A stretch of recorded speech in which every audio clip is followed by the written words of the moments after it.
Sriram's IAS, serving the nation since 1985. अब offline हो या online, we are the lifeline. Hello and नमस्ते।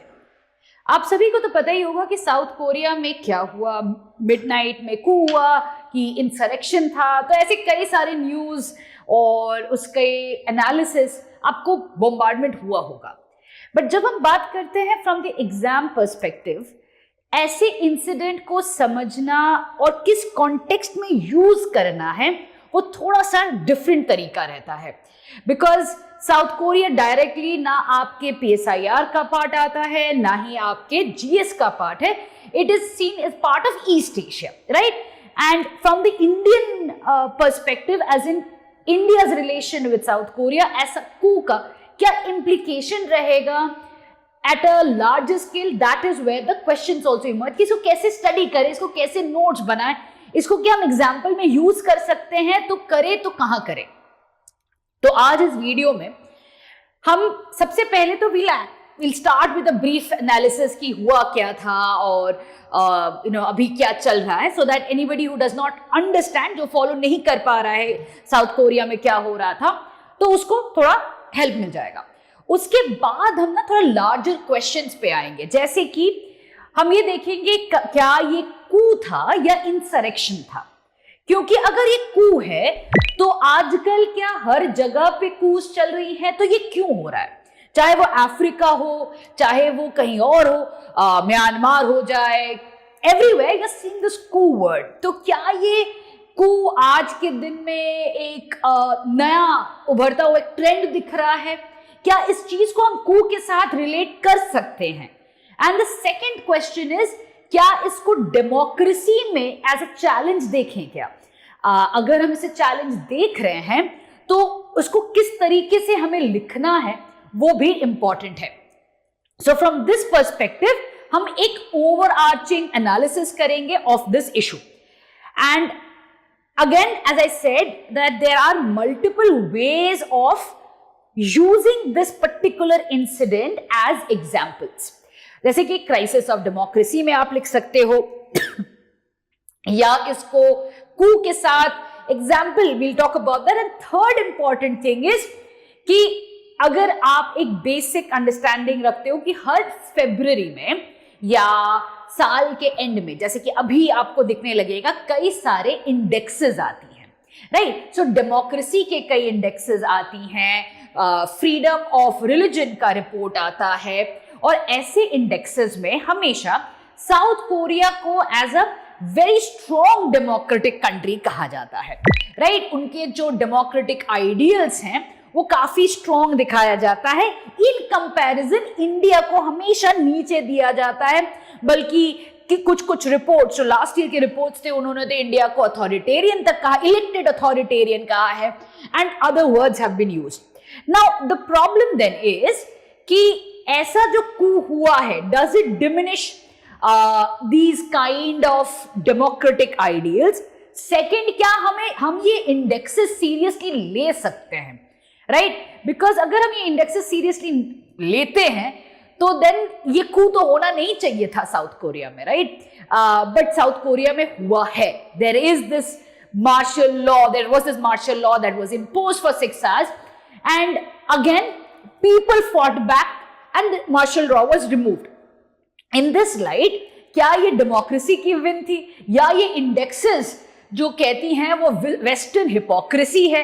तो ऐसे कई क्वेश्चंस का हम जवाब देंगे इस पर्टिकुलर वीडियो में। This video is going to be slightly long, तो have patience with me, right? चलिए स्टार्ट करते हैं with what really happened. So what I have done is I have put the entire timeline, कि पूरा timeline है क्या कब हुआ। तो सबसे पहले तो रात के 10:30 बजे प्रेसिडेंट, साउथ कोरिया के जो प्रेसिडेंट है यून सुक यूल, वो आते हैं एक टेलीवाइज्ड एड्रेस में, कहते हैं कि भाई मार्शल लॉ लगने वाला है साउथ कोरिया में इमीडिएटली। क्यों? उन्होंने कहा कि नॉर्थ कोरियन कम्युनिस्ट फोर्सेस का अटैक हो रहा है इन साउथ कोरिया, उनका जो प्रेजेंस है वो स्टॉप कर रहा है डेमोक्रेसी को in South Korea. It is a challenge. So the reason why he imposed martial law was the North Korean communist forces। और इस वर्ड को हम बाद में फिर से आएंगे क्योंकि ये बड़ा इंटरेस्टिंग सा टर्मिनोलॉजी है when we talk about the recent events that South Korea was involved in. अब the moment this was addressed, उसी समय पे एक martial law command decree issue कर दिया गया था। उस पे भी आएंगे क्या है वो डिक्री, बट उस डिक्री के बेसिस पे, या जो बेसिकली कमांड था और स्टेटमेंट के बेसिस पे, already police movement as well as special forces की मूवमेंट शुरू हो गई थी in the capital city along with other places. अब ये न्यूज जब आता है, टाइमिंग बड़ा इंपॉर्टेंट है क्योंकि 10:30 बजे the older generation would have already gone off to sleep but the younger generation would have been somewhere. तो जब ये न्यूज हिट करता है तो द यंगर जनरेशन जो है, they came on the streets and started protesting. ठीक है, सब भाग भाग के नेशनल असेंबली पहुंचते हैं। अब नेशनल असेंबली में क्या होता है कि जो ऑपोजिशन के मेंबर्स हैं, that is the democratic party के जो मेंबर्स हैं, वो अंदर आने की कोशिश करते हैं बट पुलिस अंदर नहीं आने देती है। देन देयर इज प्रॉपर एकदम टसल होता है पुलिस और प्रोटेस्टर्स के बीच में। इसके कई वायरल इमेजेस आपने देखे होंगे। उसके बाद जो ऑपोजिशन के लीडर्स थे वो किसी तरह से वो एंटर करते हैं। उसके बाद एक वोट होता है एंड द पार्लियामेंट वोट्स। ठीक है, 190 वोट्स के बेसिस पे 300 का सीट होता है, 190 वोट्स के बेसिस पे ये मार्शल लॉ को खत्म कर दिया जाता है कि भैया ये ब्लॉक करो इसको पहले। तो मार्शल लॉ को ब्लॉक किया जाता है बट तभी भी प्रेसिडेंट जो है वो नहीं मानते हैं। ही टेक्स सम आवर्स, उसके बाद 5:18 में जाके ही कम्स एंड सेज कि ठीक है भाई, मार्शल लॉ को विड्रॉ किया जा रहा है। तो 6 घंटे के लिए मार्शल लॉ था एंड द ऑपोजिशन, मतलब they just took it upon themselves to go and block this martial law. अब उसके बाद से कहानी ये हो रही है, ये सभी आपको पता ही होगा कि कॉल्स फॉर इंपीचमेंट आ रहा है कि प्रेसिडेंट को इंपीच किया जाए, उनको अपने पोजीशन से हटा दिया जाए। ऑलरेडी जो डिफेंस मिनिस्टर है उन्होंने अपनी रेजिग्नेशन ऑफर कर दिया है बट तभी भी उनके अगेंस्ट पे इंपीचमेंट के चार्जेस लग रहे हैं। अब जब आप इन पर्टिकुलर इवेंट्स को देखते हो 6 घंटे के मार्शल लॉ में, the entire world was in a shock. US कहता है कि भाई हमें तो कोई इंफॉर्मेशन था ही नहीं कि हमारा जो अलाई है वो मार्शल लॉ डिक्लेयर करने वाला है। उसके साथ साथ जो दूसरे कंट्रीज हैं जैसे कि UK and Japan, they all start issuing statements to the citizens saying that कि भाई ध्यान रखो, पता नहीं क्या चल रहा है, because no country was aware कि ऐसा कोई थ्रेट था, राइट। तो इस साथ में क्या होता है कि पूरा जो मार्शल लॉ होता है ये एक it creates a sense of tension not only in South Korea but also amongst the allies of South Korea. अब साउथ कोरिया के allies कौन है? UK, USA, Japan. Basically you're talking about the NATO or the AUKUS branch, right? तो ये सारे countries एकदम मतलब परेशान हो जाते हैं कि भाई ये क्या हो गया, बिकॉज उनका जो आर्ग्यूमेंट हमेशा रहता है, इफ यू सी यूएस के जो दोस्त हैं वो हमेशा इस बात पे प्राउड रहते हैं कि भाई हम तो डेमोक्रेटिक कंट्री है और हम सबसे मतलब we are the the will of the people पे चलते हैं, we are the responsible countries. जो दूसरे कैंप के लोग हैं रशिया, चाइना, वो अथॉरिटेरियन है, they are the irresponsible countries। और ये जब साउथ कोरिया में होता है it sends shock waves amongst the ally countries, right? तो इसको समझना जरूरी है कि it is not just limited to South Korea, it had a larger geopolitical impact। अब ये मार्शल लॉ डिक्लेरेशन जो था, डिक्री था जो, उसमें कई सारे कमांड्स थे बट 3 चीजें इंपॉर्टेंट है। सबसे पहला ये कहा गया कि भाई पब्लिक सेफ्टी एंड ऑर्डर के वजह से मिलिट्री का मोबिलाइजेशन किया जाएगा, राइट? मिलिट्री का मोबिलाइजेशन किया जाएगा and this is again what is written in South Korea's constitution कि भाई जब आप मार्शल लॉ को प्रोक्लेम करोगे this is going to be the case. अब इसमें क्या क्या आएगा? Banned all political activities including political party activities. कोई भी पॉलिटिक्स नहीं होने वाला है, मतलब अगर रात को ऑपोजिशन लीडर्स नहीं पहुंचते, ये प्रोटेस्टर्स ने ये पुशबैक नहीं किया होता, देन सुबह उठ के लोगों को पता चलता कि भाई पॉलिटिकल एक्टिविटीज तो खत्म हैं और it is going to be difficult for the martial law to be pulled back. Second चीज क्या किया है कि भाई न्यूज मीडिया एंड पब्लिकेशंस को कंट्रोल में रखने की बात की गई है कि भाई इस पर्टिकुलर कमांड के अंडर पे न्यूज मीडिया एंड पब्लिकेशंस पे पूरी तरीके से कंट्रोल रहेगा, मतलब सेंसरशिप रहेगा। ट्रिगर करता है ना हमारे इमरजेंसी के साथ काफी similarity, right?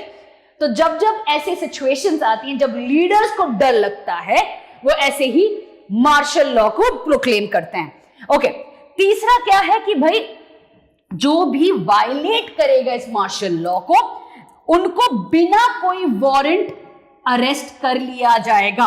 This is the third point. So you have first, you have second and you have third. So this kind of martial law basically means कि कोई political activity नहीं होगी। दूसरा क्या हो रहा है कि न्यूज़पेपर्स पे censorship लग रहा है। तीसरा arrest without a warrant। ये तीन चीजें पिलर है इस मार्शल लॉ के डिक्लेरेशन में। अब मार्शल लॉ की अगर हम बात करें तो साउथ कोरिया में मार्शल लॉज का बहुत लंबा हिस्ट्री है, बल्कि 1948 से जब हम देखते हैं साउथ कोरिया में 1987 तक 16 बार मार्शल लॉ लगाई गई थी। 1987 में एक चेंज आता है जहां पे ये कहा जाता है, एक कॉन्स्टिट्यूशनल अमेंडमेंट किया जाता है, ये कहा जाता है कि प्रेसिडेंट अगर मार्शल लॉ बुलाता है तो पार्लियामेंट के पास ये अथॉरिटी है, that is the national assembly has an authority to recall that martial law, कि उसको ब्लॉक करने का अथॉरिटी दिया जाता है।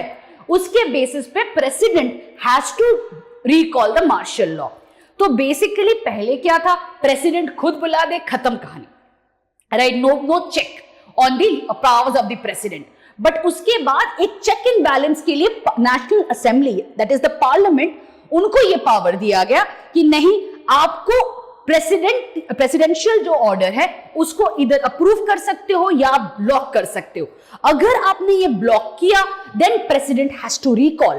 सो फाइनल जो पावर आ गया वो नेशनल असेंबली के पास आ गया।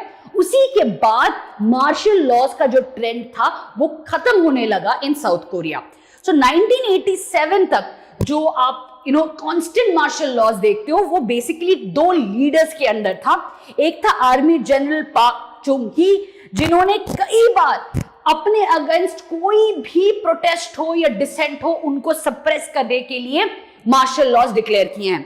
उनके मरने के बाद जब मेजर जनरल चुन दू ह्वान आए थे, उन्होंने भी मिलिट्री का कंप्लीट यूज किया था to suppress any kind of protest against his rule. तो जब भी डिक्टेटर्स आते हैं वो मार्शल लॉ को यूज करते हैं अपने पावर को एस्टैब्लिश करने के लिए। आप पाकिस्तान का एग्जाम्पल देख लो, आप you can take look across Egypt का एग्जाम्पल देख लो, आप अफ्रीका में तो भर भर के हैं कि भाई हमेशा जब भी कोई मिलिट्री कू आता है वो मार्शल लॉ का यूज करते हैं। म्यांमार की बात कर लेते हैं। So it is always been a case जहां पे मिलिट्री पावर में आते ही मार्शल लॉ यूज करते हैं, सेइंग दैट ये जो प्रोटेस्ट है ये एंटी स्टेट एक्टिविटी है। अब धीरे धीरे जैसे जैसे ये military powers state run ruling में नहीं आने लगे, there were this dictators and authoritarian leaders, वो भी यूज करते थे।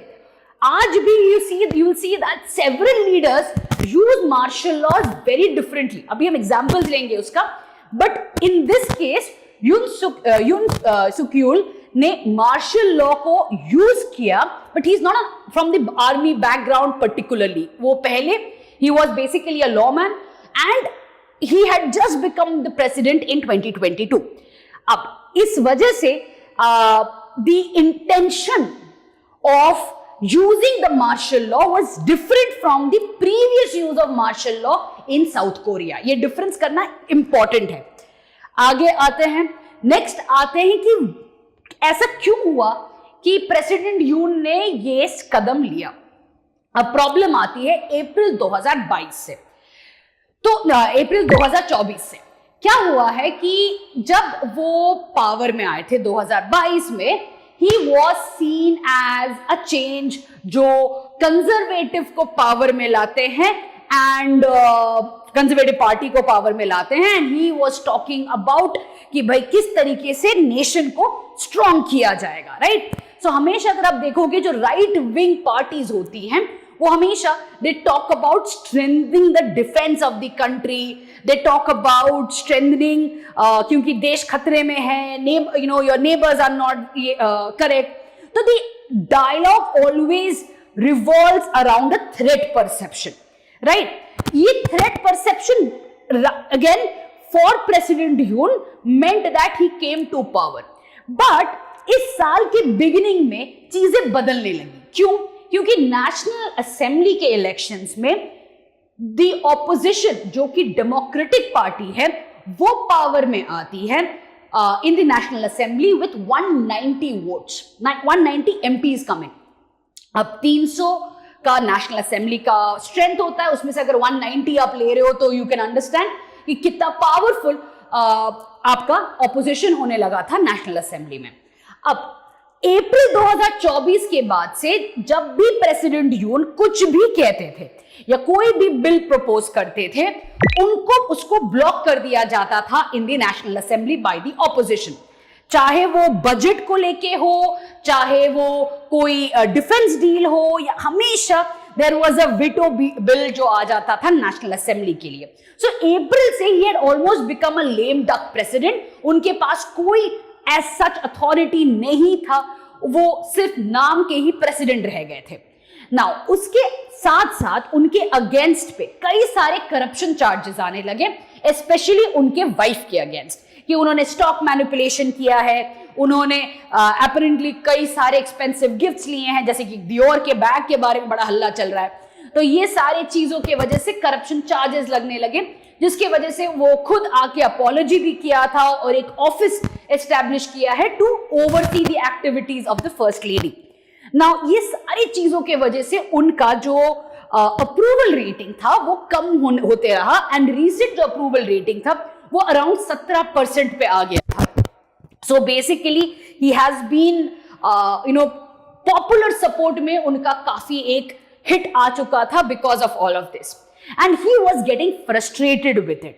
अब यहां पे ये तो सारे डोमेस्टिक इश्यूज में कह रही हूं, बट साथ में एक एक्सटर्नल चीज भी हो रहा था। क्या?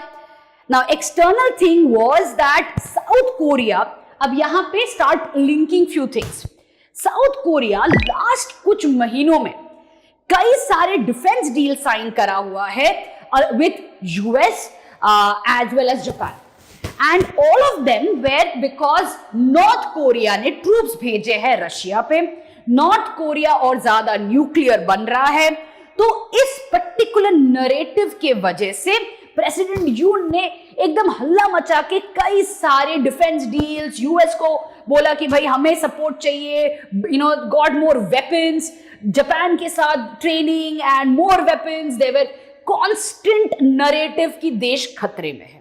Now when you have this kind of a narrative, यहां पे बटता है दो चीजें। एक बटता है जो कि आपका ओल्डर जनरेशन है जिन्होंने ये North Korea South Korea war देखा है and they have felt the impact of it, तो they will always have that mistrust कि नॉर्थ कोरिया अटैक करने वाला है, नॉर्थ कोरिया के अगेंस्ट पे हमें और स्ट्रेंथन करना है।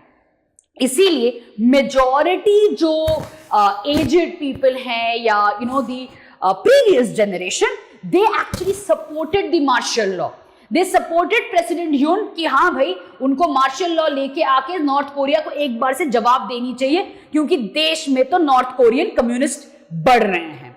On the other hand the young people जो कि एक्चुअली प्रोटेस्टर्स थे who had come to the assembly to protest, they believed कि भैया ये नरेटिव सिर्फ प्रेसिडेंट यूज कर रहा है पावर में रहने के लिए।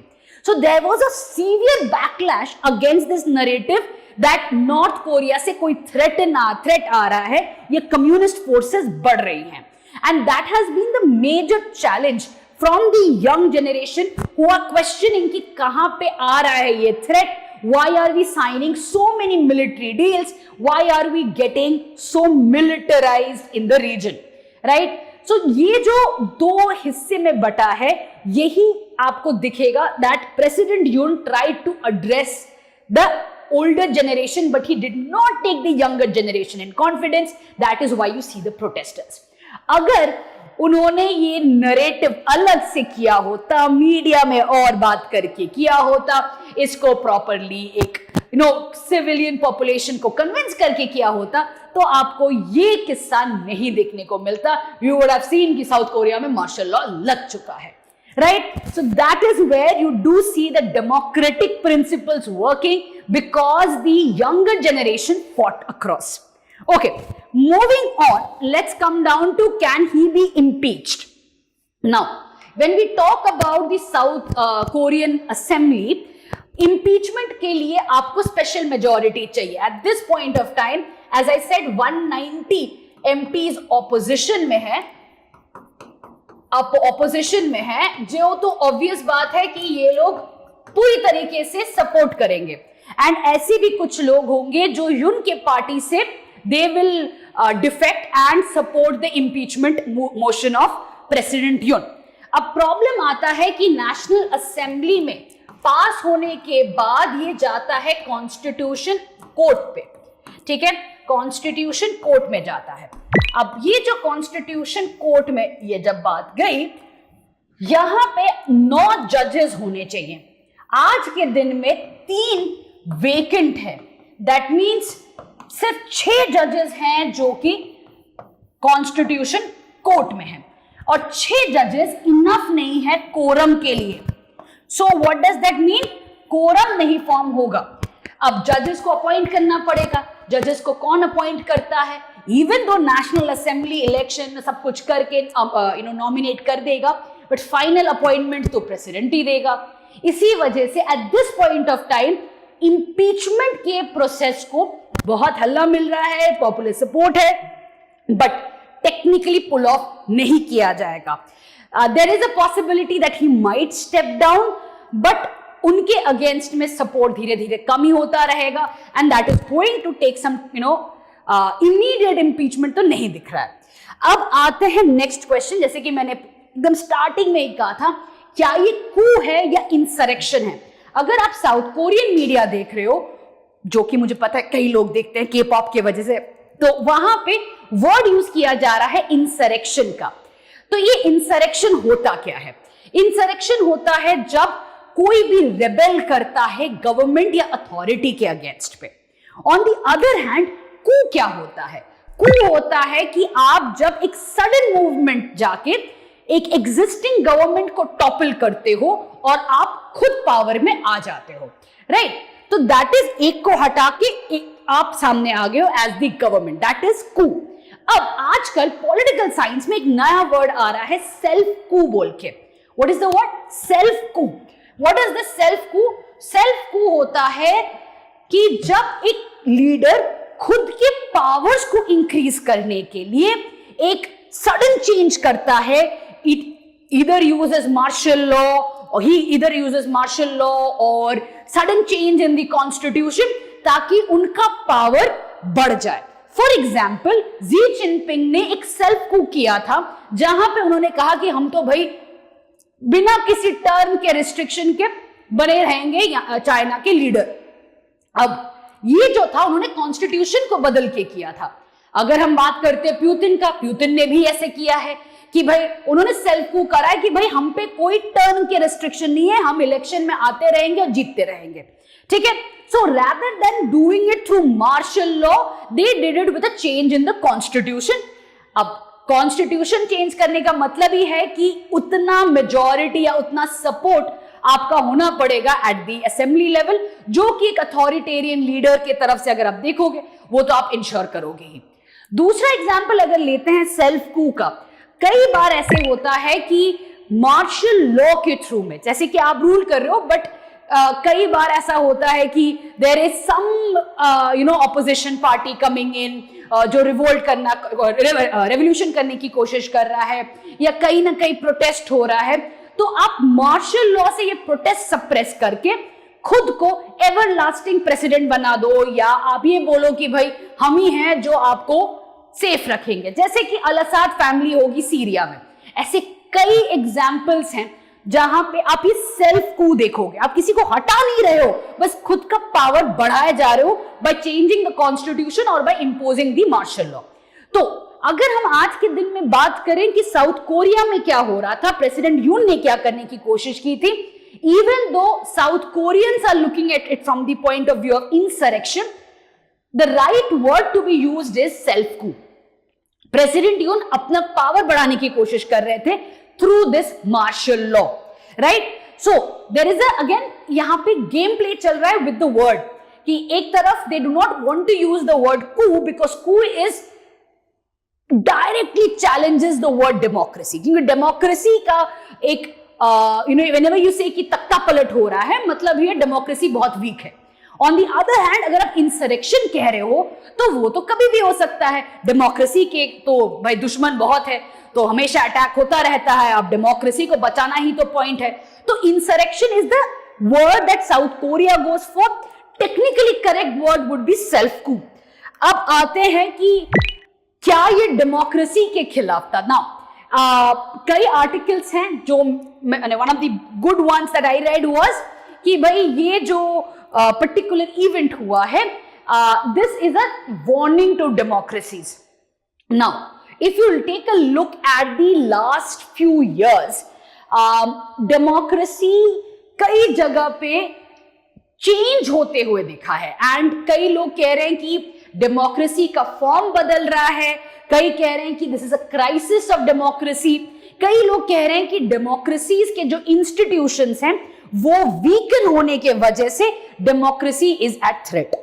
Now, will we use this particular incident as a threat to democracy? Absolutely yes. Right? Yes, it was because एक president के पास ऐसा power था कि वो कर पा रहा था। But even though it is a threat, but the people of South Korea ensured that democracy continued. ये अगर किसी और country में होता, the trajectory would have been different. But the fact is आज के दिन में लीडर्स अभी भी मार्शल लॉज यूज कर रहे हैं, मतलब कहीं ना कहीं they don't trust democracy, they don't trust the will of people. So जब तक ये रहेगा तब तक डेमोक्रेसी के अगेंस्ट पे ये थ्रेट तो रहेगा ही। Okay, so this is where you would really need to figure out कि आप जब आंसर्स लिखोगे क्राइसिस ऑफ डेमोक्रेसी या threat against democracy, you need to write yes, it is a threat, it was a point of crisis, but democracy kind of, because it is resilient, it fought back. Now comparison with India भी आ सकता है in your question, and अगर नहीं आता तो एक para India specific भी लिखना चाहिए जहां पे you should write that the checks and balances of democratic institutions of India along with media playing the fourth pillar has ensured that this kind of incident has not taken place since the last emergency declared by Prime Minister Indira Gandhi or President. So this is a way you can write your answers.